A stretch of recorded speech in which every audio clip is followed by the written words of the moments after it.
नमस्कार और स्वागत है। इस वीडियो में मैं आपके लिए लेकर आया हूँ Diophantine equations, linear Diophantine equations और उसका सल्यूशन कि यूक्लिड ने उसे कैसे सॉल्व किया था डाइफेंटाइन इक्वेशंस को। डाइफेंटाइन इसका नाम इसलिए है क्योंकि ये इस इक्वेशन को सबसे पहले डाइफेंटाइन जो ये डाइफेंटस जो इजिप्ट के एक रहने वाले मैथमेटिशियन थे उन्होंने सॉल्व किया था। उनके नाम से डाइफेंटाइन इक्वेशन सॉल्व नहीं किया था, उसे स्टडी करने की कोशिश की थी डिफरेंट तरह से, डिफरेंट तरह के इक्वेशन। जैसे यहाँ पे देख पा रहे होंगे लीनियर डाइफेंटाइन इक्वेशंस हो गया, यहाँ पे x to the power n plus y to the power n equal to z to the power n, जो कि हम जानते हैं कि अगर n 2 हो जाएगा तो पाइथागोरियन ट्रिपलेट्स हो जाएंगे। X square minus n y square equal to plus और माइनस 1, जिसे पेल्स इक्वेशन भी कहा जाता है। इसका हमने देखा था कि ब्रह्मगुप्त ने इसे कैसे सॉल्व किया था, ब्रह्मगुप्त का एल्गोरिदम क्या था। उसी तरह से बाकी अनेक प्रकार के यहाँ पे डाइफेंटाइन इक्वेशंस होते हैं जिनमें हमें इंटीजर सोल्यूशन चाहिए होता है, फ्रैक्शन से हमें कोई लेना देना नहीं होता है। तो लीनियर डाइफेंटाइन इक्वेशन सॉल्व करने के लिए हमें जो चीज़ चाहिए वो हमें 3 चीज़ें जाननी पड़ेंगी। यहाँ पे पहला होगा Euclid extended algorithm, Diophantine equation of first order क्या होता है, और फिर बिजार्ट आइडेंटिटी को समझना होगा। फिर उसके बाद से हम Diophantine equation of first order को सॉल्व कर पाएंगे, यानी ax plus B Y equal to C के इंटीजर सॉल्यूशंस हमें चाहिए, जहाँ पे बी सी इंटीजर हो सकते हैं और c तो बहुत इंपॉर्टेंट है कि वो इंटीजर हो। ठीक है, तो चलिए देखते हैं कि कैसे किया जाएगा। तो पहले हम इसमें इन तीनों चीज़ों को जान लेंगे, फिर हम डाइफेंटाइन इक्वेशन की ओर बढ़ेंगे, उसको सॉल्व करने की ओर। ठीक है, तो यहाँ पे आप देख पा रहे होंगे ax plus B Y equal to C. यहाँ पे a और b जो इक्वेशंस हैं, जो नंबर्स हैं, वेरिएबल्स हैं, आर्बिट्ररी कांस्टेंट्स हैं, वो ज़रूरी नहीं कि z हो, लेकिन c बहुत इंपॉर्टेंट है कि z होना चाहिए, c z होना चाहिए। और हमें x और y जो है वो हमें इंटीजर चाहिए, यानी जो सोल्यूशन भी इंटीजर होना चाहिए और c का वैल्यू भी इंटीजर होना चाहिए। तो ये डाइफेंटाइन इक्वेशन हो जाएगा आपका जनरल डाइफेंटाइन इक्वेशन लीनियर। अब ये डाइफेंटाइन इक्वेशन हो गया। अब देख लेते हैं कि यहाँ पे जब डाइफेंटाइन इक्वेशन को सॉल्व करने में डिफ़िकल्टी क्या आती है। लेकिन उससे पहले आपके लिए एक नोटिस है कि आप हमारे व्हाट्सएप कम्युनिटी में ज्वाइन हो सकते हैं, जहाँ हम ऐसे इंटरेस्टिंग प्रॉब्लम्स और मैथ्स के बारे में डिस्कस करते हैं। तो और अगर आप चैनल पर नए हैं तो चैनल को ज़रूर सब्सक्राइब कर दीजिए। फिर हम बात करते हैं, देख लेते हैं यहाँ पे, मान लीजिए 1.2x plus 4.3y equal to 105। ठीक है, इसके आपको पता होगा कि यह इस इक्वेशन के इन्फिनिट सॉल्यूशंस हैं, लेकिन क्या x और y कोई भी ऐसा सॉल्यूशन है जो z जो इंटीजर डोमेन में आता है, यानी x और y इंटीजर हों, ऐसा भी कोई सॉल्यूशन है? तो उसको जानने के लिए हमें पहले ज़रूरत पड़ती है एक बहुत ही इम्पॉर्टेंट आइडेंटिटी, जिसका नाम है बिजॉर्ट आइडेंटिटी। अब ये आइडेंटिटी बता देता है कि आपके पास कोई डाइफेंटाइन इक्वेशन है, ठीक है, लीनियर डाइफेंटाइन इक्वेशन है, तो ये बता देगा आपका कि आपके पास जो है उसका सल्यूशन होगा कि नहीं इंटीजर डोमेन में, क्योंकि नॉन इंटीजर डोमेन में तो इन्फिनिटली मेनी सॉल्यूशंस हैं और कोई भी वैल्यू x रखेंगे तो we will get a corresponding value of y का एक वैल्यू मिल जाएगा। अगर कोई भी x होगा, x कुछ भी होगा तो y एक वैल्यू मिल जाएगा। लेकिन क्या अगर इंटीजर डोमेन में है, तो देख लेते हैं विजॉर्ट आइडेंटिटी क्या कहती है कि अगर ax plus B Y equal to D है, then d has a solution, then it has this equation has a solution in integer domain if AB का जो GCD है वो D है। अगर ABC का अगर हम HCF लें, GCD लें, तो उसका अगर जो GCD है वो D के बराबर आ गया, यानी वो जो थर्ड कांस्टेंट है इसमें उसके बराबर आ गया, तो इसका सोल्यूशन इंटीजर डोमेन में होगा। ये विजॉर्ट आइडेंटिटी कहती है। तो हर डाइफेंटाइन इक्वेशन का सल्यूशन ज़रूरी नहीं कि हो, लेकिन अगर इंटीजर, अगर GCD अगर उसका देखते हैं कॉन्स्टेंट्स का ए और बी का, तो अगर वो कॉन्स्टेंट्स के जीसीडीज बराबर आ जाते हैं तो हम समझ जाएंगे कि इसका इक्वेशन का सल्यूशन है डोमेन में। उसके बाद से उसे सॉल्व करने का के लिए आगे बढ़ेंगे। तो यहाँ पे देख पा रहे हैं 2x plus 4y equal to 91 किसी ने आपको दे दिया, तो क्या आप कह सकते हैं कि इसका सोल्यूशन है? पहले तो आपको देखते ही लगेगा कि 2x भी इवन है, 4y भी इवन है और 91 जो राइट हैंड साइड में है वो ऑड है। तो ये तो ऐसे देखते ही लगता है कि इसका कोई सोल्यूशन नहीं होना चाहिए, और है भी नहीं। इस तरह से बहुत सारे चेकिंग कर सकते हैं और आप बता सकते हैं कि किसी इक्वेशन का सोल्यूशन होगा या नहीं, और अगर है तो कैसे पाया जाएगा। ये एक केस था। फिर विजार्ड आइडेंटिटी का इस्तेमाल करके भी कह सकते हैं कि यहाँ पे देख पा रहे होंगे 2 और 4 का HCF जो है वो 91 नहीं होगा, तो इसका सोल्यूशन नहीं हो सकता। 5x plus 8y equal to 2, ठीक है, तो इसका जो GCD आएगा वो होगा 40, और 42 का 2 के बराबर नहीं है, तो GCD ऑफ 4 5 एंड 8 इज 40 और 2 के बराबर नहीं है, तो आप कह सकते हैं कि ये जो है कि संभव नहीं है इसका भी सल्यूशन। यहाँ पे वो जो कॉमन लॉजिक है इवन और ऑड वाला यहाँ पे काम नहीं करेगा, क्योंकि एक साइड में तो आपके पास ऑड है और दूसरे साइड में इवन है, और तीसरे साइड में x अगर इवन हो जाता है मतलब 5x ऑड भी हो सकता है और इवन भी हो सकता है, और 8y तो डेफिनेटली इवन होने वाला है, तो कुछ कहा नहीं जा सकता। लेकिन GCD का बारे में देखेंगे तो GCD जो आने वाला है यहाँ पे वो 1 आने वाला है, और 1 आने वाला है तो यहाँ पे GCD 1 हो जाएगा, और 1 2 के बराबर नहीं है। लेकिन दोस्तों यहाँ पे एक और मॉडिफिकेशन आ जाता है विजॉर्ट में कि अगर GCD जो है आता है A और B का, वो अगर मल्टीपल हुआ D का तो भी सल्यूशन होगा। यानी अगर D is equal to GCD of H, ठीक है, A एंड B, तब भी सल्यूशन होगा।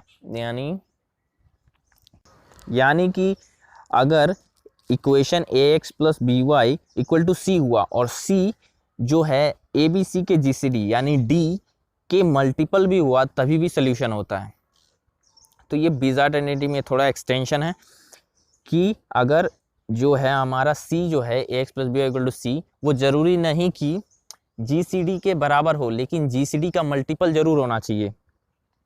जैसे 2x plus 5y, 2x plus 5y यानी यहाँ पे लिख देते हैं 20x प्लस 5y का जो है 20 आता है लिखा हुआ इक्वेशन, लेकिन अगर 20 और 5 का GCD निकालें तो क्या होगा, 5 आएगा, और 5 हम देख पाते हैं कि 20 का मल्टीपल है, तो यानी इसका भी सल्यूशन होगा इंटीजर डोमेन में, x एंड y में।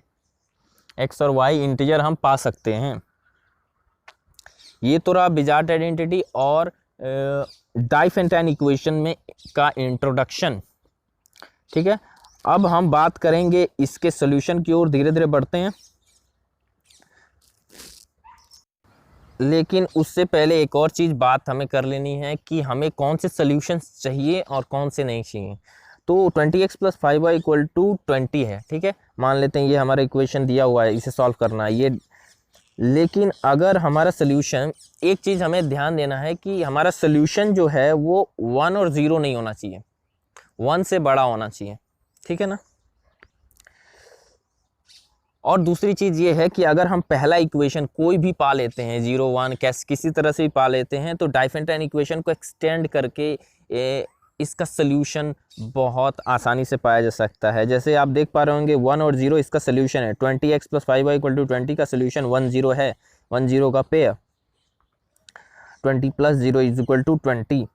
लेकिन अगर हम इस इक्वेशन को कोई भी इक्वेशन जैसे देख लेते हैं, कोई भी इक्वेशन जैसे ax plus by equal to c लिखा हुआ है और उसका कोई भी पेयर है x और y, तो आप स्क्रीन पे देख पा रहे होंगे जैसे ax plus by equal to c दिया हुआ है, आपका इक्वेशन दिया हुआ, और आपने किसी तरह से एक सोल्यूशन पा लिया तो दूसरा सोल्यूशन पाना बहुत आसान हो जाता है, क्योंकि आप दूसरा सोल्यूशन देख पा रहे होंगे ax minus b plus b y minus a, ठीक है, y plus a equal to c। यानी अगर एक्स वाई एक सोल्यूशन है तो दूसरा सोल्यूशन आपके पास एक्स माइनस बी और वाई प्लस ए अपने आप हो जाते हैं। जैसे 20x प्लस 5 वाई जो था इक्वल टू 20 जो दिया हुआ था आपको, अगर उसका दूसरा सोल्यूशन पाना था, हमें 10 मिल गया था, हम आपको बताया 10 इसको सेटिस्फाई करता है। अब हमें दूसरा पाना है तो x के जगह पे हमें क्या करना है कि 1 के जगह जो था 1 का वैल्यू उसको 5 से माइनस कर देंगे और b के वैल्यू में हम 20 जोड़ देंगे तो हमारा अगला सोल्यूशन आ जाएगा। यानी -4 और 20 जो है हमारा अगला सोल्यूशन है, जो -80 प्लस 20 इक्वल टू 20। यानी ये देखिए कि ये सोल्यूशन भी सेटिस्फाई करता है, यानी -4 और 20 अगला सोल्यूशन है। तो जैसे देखा आपने कि 10 है, 10 को यूज़ करके हमने दूसरा सोल्यूशन निकाल लिया। ठीक है, तो 10 को यूज़ करके हमने दूसरा सोल्यूशन निकाल लिया। इसी तरह से इसका इस्तेमाल करके -4 और 20 का इस्तेमाल करके हम किसी भी दूसरे इक्वेशन को भी और दूसरे सोल्यूशन को भी पा सकते हैं।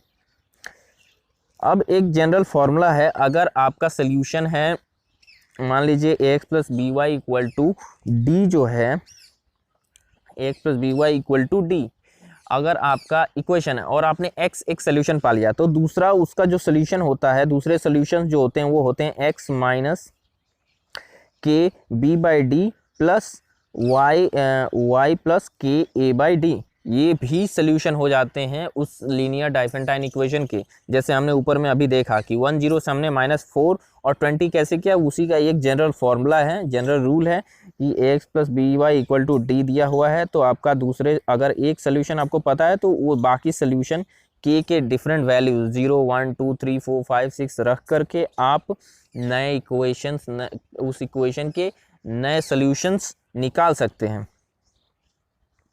ठीक है, तो ये रहा पूरा डाइफेंटाइन इक्वेशन का इंट्रो और यहाँ पे हमने बिजार आइडेंटिटी को पूरी तरह समझ लिया। अब हम जा रहे हैं स्टडी करने यूक्लिड ने क्या तरीका बताया था जिससे किसी भी तरह के डाइफेंटाइन इक्वेशन को सॉल्व किया जा सकता है।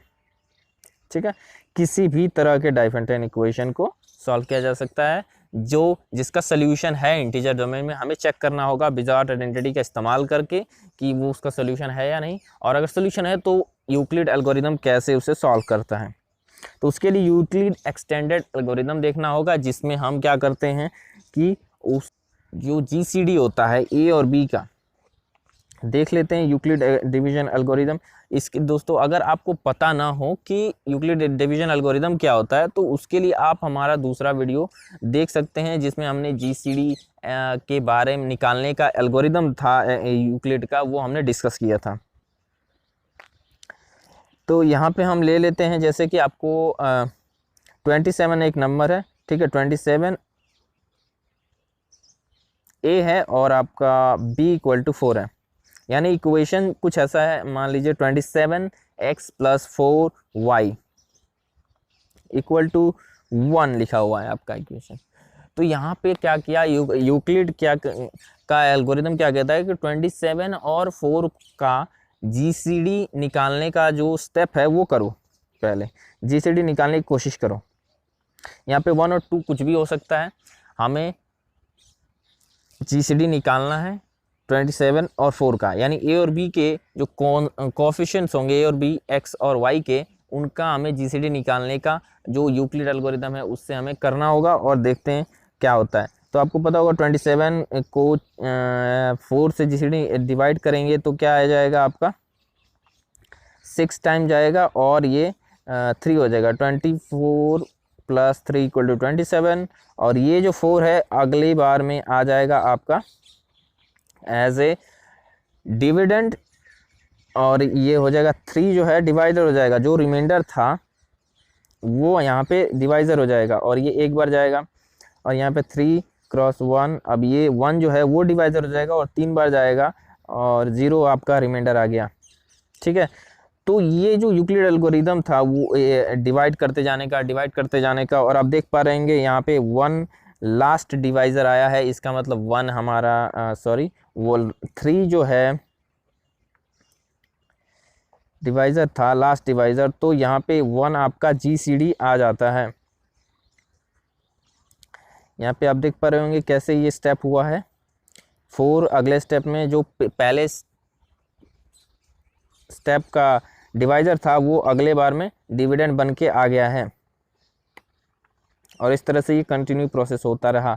उसके बाद से हम क्या करेंगे कि अब इसको इन इक्वेशंस का इस्तेमाल करके 24 और 7 के बीच में एक इक्वेशन बनाने की कोशिश करेंगे। तो उस इक्वेशन को हम कैसे लिखेंगे यहाँ पे, तो इसमें हमें जो करना होता है कि हमें वो जो इक्वेशंस हैं उनमें से 4 और 7 को बचा करके बाकी सबको हम एलिमिनेट कर सकते हैं, और हमें मिल जाएगा एक ऐसा इक्वेशन जिसमें हमारा 27 और 4 हैं, ठीक है। और इससे हमें एक इक्वेशन मिल जाएगा। 24 का जो कोफिशिएंट होगा वो हमारा एक x का वैल्यू हो जाएगा, और 4 का जो कोफिशिएंट होगा वो हमारा वैल्यू हो जाएगा दूसरा का, तो y का वैल्यू हो जाएगा। और इस तरह से हमारा x और y सॉल्व हो जाएगा, x और y का वैल्यू हमें मिल जाएगा। तो यहाँ पे हमने देख लिया कैसे। अब उन x और y के वैल्यू का इस्तेमाल करके हमने जो बताया कि एक सोल्यूशन से दूसरा सोल्यूशन कैसे जनरेट किया जाता है, हम इस तरह से सॉल्व करते जाएंगे and we can get infinitely many solutions. तो होप ये जो तरीका था डाइफेंटाइन इक्वेशन को सॉल्व करने का वो आपको अच्छा लगा हो। तो यहाँ पे जो क्रिटिकल स्टेप था वो ये था कि आपको जो ए और बी का जो GCD एल्गोरिथम लिखना था और उसको फिर एलिमिनेट करके ए और बी को बचा लेना था किसी तरह से, वो आपको आना चाहिए, वरना इक्वेशन सॉल्व नहीं होगा। और बिजॉर्ट आइडेंटिटी का इस्तेमाल करके आपको चेक कर लेना है कि सोल्यूशन है या नहीं पहले से ही। इसी के साथ मैं आपसे विदा लेना चाहूँगा और मिलते हैं नंबर जी के किसी नए एपिसोड में। तब तक के लिए बाय बाय।